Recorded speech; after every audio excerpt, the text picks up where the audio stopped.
present the next speaker, Suzanne Corbel. She studied history and German literature studies, focusing on Jewish studies at the University of Graz. And currently she's working on her PhD thesis between Budapest, Vienna, and New York, Jews and popular cultural translations. Okay, Suzanne, please. Okay. Thank you so much for the introduction, and thank you for the organizers to have the opportunity to introduce my PhD project, or a part of it, today here. So, this presentation is entitled Staging Similarities, Staging Differences, Jewish folk singers and their performances of Habsburg identities. At the turn of the 20th century, folk singers were traveling around between the metropoles of Habsburg monarchy.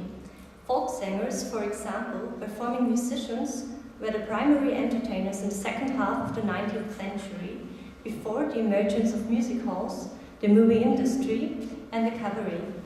The ensembles in which Jews and non-Jews performed together sang Viennese songs and staged short theatrical plays. Mobility in multiple ways determined their performances. In their staging, highly diverse negotiations of identities can be observed, influenced by the dynamic of traveling, ethnic but also gender stereotypes were challenged between the fragmentation of the subject in a transnational context and audience, despite between and beyond national discourses. The play spoke fun on seemingly stereotypes like the Czech Brzezinska or the Jewish Kleine Kroon, the lovely alleged female soubrette, and the male Heurigensänger. These interpretations and negotiations go far beyond the discussion of nationalism. Hence, this presentation challenges the question how Habsburg identities and identifications were negotiated in popular cultural performances of folk singers.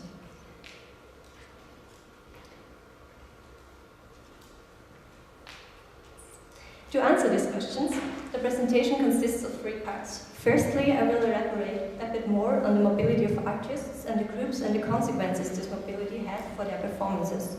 Secondly, I will delve into two plays in German language, which were staged by two famous folk singers. And finally, I will analyze the plays in regard to cultural translation through similarities. With the term cultural translation, I refer to an understanding of the transformation process of theatre pieces and song as something going beyond a language translation.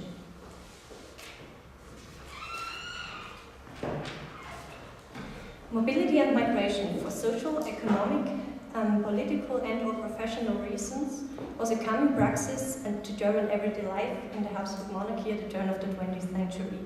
At that time, as Moritz Zsaki puts it, mobility became a new quality. Talking about mobility, we have to be aware that being on the way means to be in a permanent confrontation with people or things and situations that are more or less familiar. Thus, mobility evokes a highly sensitive sphere of reflecting on oneself in relation to others. In the context of this change of movement, mobility and migration, due to reasons of entertainment, are often not considered. The mobility patterns developed by artists are overlooked. However, the vaudeville scene in the capitals of Habsburg monarchy flourished, especially between its capitals. Between Vienna and Budapest existed a lively exchange of vaudeville performances. Jewish and non-Jewish vaudeville groups traveled around the cities, taking up different topoi and stereotypes along on their way. This transnational and mobile character of entertainment was not at least illustrated in the establishment of a newspaper, which was named the Internationale Artistenrevue. It was understood as the journal for variety and specialty stages, circus, concert establishments, showmen, and traveling theatre. So we have this journal here. The journal focused on the needs and wants of traveling actors and aimed at providing all necessary information to be able to perform within different cities of the monarchy. Moreover, several small publishing houses established a new business branch with single reprint versions of manuscripts because the traveling folk singers needed them to hand several versions of their plays into the censorship of each province. These publishers made single reproduction of textbooks and printed them so lately as manuscripts. Hans Part and Buda was originally located in Budapest, for example, and due to the reasons of mobility from entertainment and the folk singers, also established a position in Vienna, and the protagonists of the publishing houses traveled to Vienna to visit performances, and there they also looked around for potential new customers of their publishing house. Beyond the material needs of the traveling groups, the experiences the artists made on their journey, and especially the skills they developed, provided them with the spices for their place.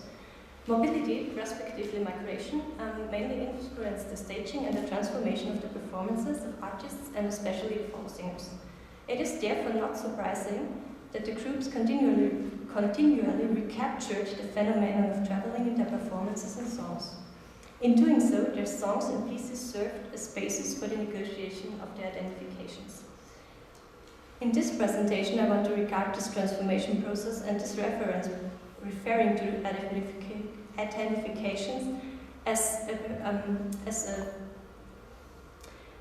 a way to go beyond the perceptions of similarities and differences.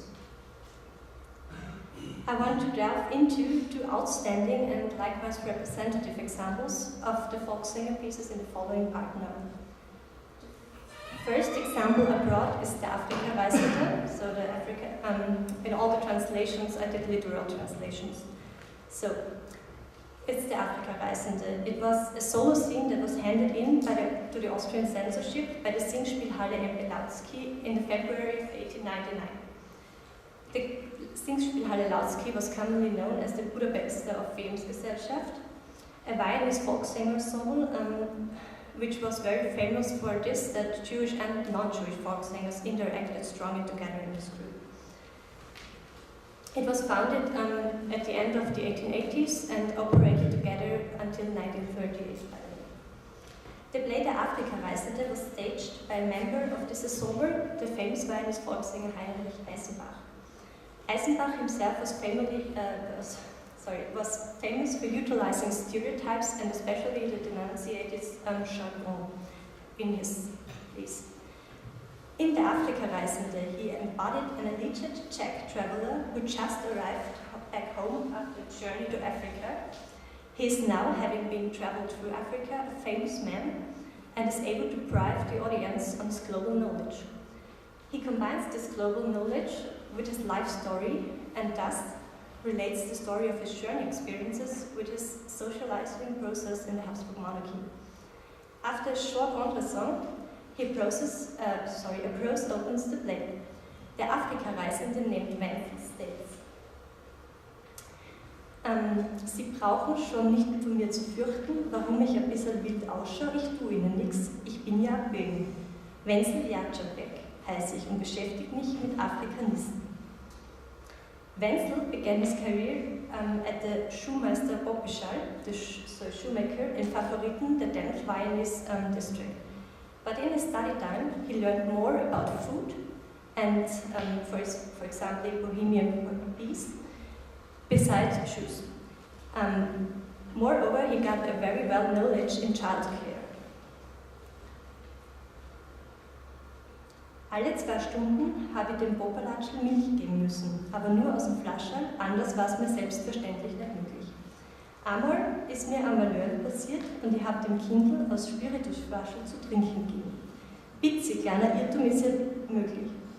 Hat Ihnen nicht der niederträchtige Fratz zum Schreien angefangen, wie wann in was der Deichsel was passiert wäre? So ein wehleidiger Kerl. Wie ich das Unglück bemerkt habe ich schnell wollen dem Kind Zündhölzer schlucken lassen, den Spiritus inwendig ausbrennen. So, this likely mistake evoked a dispute between Wenzel and his boss, Wenzel to become what he calls an Africanist, so a person who in some way works on Africa and travels to Africa. But difference or similarity. It may seem that the performance addresses differences. However, in addressing this composition of multi-layered identifications, the perception of similarity, so the argument goes, is important as well. The family Wenzel worked for is depicted as alleged bohemian, lazy guys who who don't want to work but will eat the whole day. However, the Afrika-Reisende himself introduces himself as Wenzel, an alleged bohemian connotated name. This exaggeration of stereotype is thus part of the protagonist himself, through whom the audience experienced the play and the performance. The characteristics are, of course, not exclusive nor solely relatable to single categorizations. They go far beyond a national classification, they go far beyond a gender classification, they go far beyond religious categorizations. I want to give another example. In Afrika ist eine große Wiesen. Da sehen Sie kein Bank, kein Strauch, kein Wirtshaus, nicht einmal eine Gasbeleuchtung haben sie dort. Das ist die jüdische Wüste Sahara. Einmal, wie ich auf der Sahara gestanden bin, höre ich mit einmal fürchterliches Gebrüll und richtig kommt von weitem mächtiger Löwe auf mich zugesprungen. Noch habe ich mir gedacht, jetzt doch benutzt. Wissen Sie, beim Wem fürchtet sich nicht gar so leicht, aber ganz alleinig mit dem Löwen, das ist keine Kleinigkeit nicht. Als der Löwe rennt auf mich zu, reißt Pappen auf, so groß wie das äußere Burgtor, und will fressen ihn. In meiner Angst fange ich an, böhmisch zu schreien. Strück, briss, kriss, krück. Wie der Löwe das hört, macht das Maul zu, fängt an zum Lachen, schaut mich freundschaftlich an, dann dreht er sich um und geht ganz räumlich fort. Und wie man den Kerl genauer anschaut, sehe ich, dass er 2 Schwafeln hat. Er war ein böhmischer Löwe, Landsmann Meinens. Okay, so, to summarize this. A place far away, or a legion far away, place Africa served as a space to negotiate a common external and internal description of the empire. Whatever these assertions should evoke, the piece did not express them to be in total opposition between the self and the other. In the faraway Jewish desert Sahara, the Bohemian citizen of the monarchy is able to communicate in Czech. There he meets the lion, the Czech heraldic symbol of an animal, and survives because he is able to communicate in Czech with this animal, in his new appearance he is not familiar with, but he identifies a similarity through the association as Czech heraldic symbol. And of course the language both shares, so we have the symbolic familiarity and the language familiarity. Moreover, the total unfamiliarity to Africa itself is connotated with the place as being Jewish, or allegedly being Jewish. At the same time, the audience is expected to understand what was called Böhmakeln in this Jewish place. So, eventually the protagonist recognizes a Landsmann compatriot of himself. How can we bring this together? The only thing I can suggest is that the performance plays with a distinguishable scale between the total difference and the total similarity. So there is not an opposition, there is a scale in between those 2 poles. The paradigm of similarity, respectively thinking in similarities, which was elaborated by Dorothee Kimmich and Anil Adi, enables to overcome the binary opposition and construct of either similarity or either difference or similarity. Similarity allows to focus on and describe the range between those poles. Someone does not perceive just total difference or total similarity. There are several gradings of stereotypes, of identifications, so you don't have just A or B. There is a scale in between. If we think with Freud, especially jokes could not work if one cannot emphasize. These performances substituted of various jokes that were meant to be understood by a pluricultural audience. The groups were well trained in sketching an image and sense of pluricultural society, exaggerating it to the point of the grotesque and enabling thus to attract a broad audience. Therefore, these exaggerations were obviously not based on an absolute exclusion, but rather on the possibility to perceive several types of similarity in one way or another. In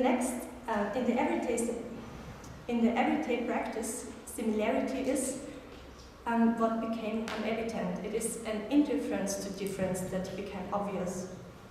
The next example, sorry, how many times? Yes. The next example I brought is the next example is about gender, about categorization of sex, which became gender categorizations in the plays. It was in this play, the Reisekoffer, the suitcase, was part of the songbook of Sally Klinger, who performed over 20 years as the famous soubrette Risa Basté. In the Reisekoffer, she gives the audience a slight insight into the traveling conditions imposed on women of the time, especially the gap between individual desires and social norms.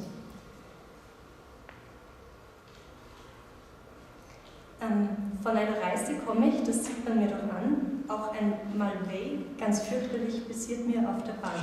Ein Herz, das in der Ecke nachts manch sportlich mit ihm lauscht, da hat im Eifer des Gefechts Gepäck mit mir vertauscht. Ach, meine Angst ist riesengroß, was mache ich dann, sehen Sie bloß. Showing a towel. Wer hilft mir bloß auf eine Idee, wie kommt sowas ins Frauencoupé? The young lady promised her aunt to travel in the dame coupé, so the ladies' compartments, and as it happens, after an exchange, she has, obviously, the luggage of a man. This song involves showing the items she gets on her, out of her, or better, the stranger's suitcase. So after every line, she shows another clothing. Personality and gender assignments are prominently added to the space of performance, that substituted on the intervention and acclamations of the audience, and this was addressed in the documents of the censorship. The censorship mentioned that the piece is only allowed and so to be performed under the condition that the group guaranteed that no delicate scenes would happen. So we see that in this art, in this very strong performativity, the scene indicates to the strong intermingling between a folk singer and its performance, and especially it indicates strongly to that gender categories, that an assertion of gender, of sex, becomes part of the whole audience. So not just the men intervene when there is a man clothing, or the women when there is a woman clothing symbol. They intervene all the time, and it strongly overlaps. So, I want to come to my final point. Since modernism, meaning is generated through difference. We think A is not B. Especially in post-colonial studies, the concept of difference became very important and the main object, especially in referring to identities. However, delving into the pieces of the Empire folk singers presents a different picture. In the last quote, we were able to again observe, on one hand, the strong exaggeration of stereotypes and the interesting mixture and contradiction of identifications inherent to them. We had the word, I go back, Malvey. So this is, we had, of course, these are textbooks which were handed in to the Austrian censorship, so they have to be in German. So they had to be understood by German-speaking censors. But in all those textbooks, you see a very strong intermingling of Yiddish words, of Czech words, of all thinkable dialects. And there's also a overlapping between a contradiction of a French bourgeois dialect and a Yiddish Yidden from Eastern European Jews. So there is also no differentiation between the so-called Eastern European Jews and the Western bourgeois Jews. What is more, the plays illustrate that the stereotypes and the practices of the usage go beyond a national thinking in national discourses. I picked out these two folk singer pieces as examples for the negotiation of similarities rather than seemingly differences in the pluricultural society of the turn of the 20th century Habsburg. The folk singer pieces represent the negotiation of internal and external perceptions of attributions that go beyond the category of nation, gender, class, etc., and especially beyond the binary opposition of all those categories. Between self and external ironies, the vaudeville groups created various new ways of reading the stereotypes and transforming them into something the audience is able to perceive their own similarities. In addition, in permanently picking up and adapting the stereotypes, the groups promoted the negotiation and the reinterpretation of stereotypes.